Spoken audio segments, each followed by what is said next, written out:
Bonjour, bienvenue dans cette nouvelle capsule. Je reçois en ce moment beaucoup de parents qui me disent qu'il y a un nouveau jeu dans les cours de récréation, le jeu de la virgule.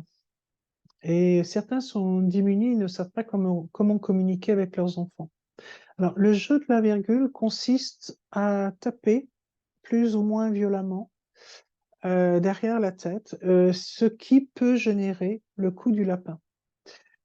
Il y a une vidéo là sur les réseaux sociaux du docteur Gérald Kiersek qui dit ceci: ce jeu stupide et idiot peut avoir des conséquences très graves. Entorse cervicale, des problèmes au niveau des vertèbres, des ligaments et des vaisseaux sanguins. Il y a des enfants qui se sont retrouvés à l'hôpital à la suite de ce jeu stupide et idiot. Je communique beaucoup sur les réseaux sociaux, rien faire, c'est laisser faire. Donc, si votre enfant vous rapporte cela, n'hésitez pas à lui faire écouter cette vidéo ou vous trouvez la vidéo de Gérald Kiersek sur les réseaux sociaux pour qu'il comprenne à quel point c'est violent et dangereux. Quand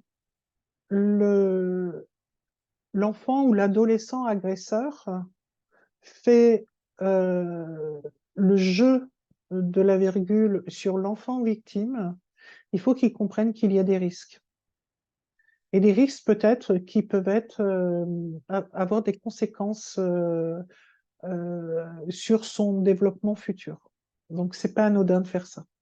Pendant le confinement, j'ai accompagné une famille dont le camarade de classe de leur fils, avait continué à jouer au foulard en visio.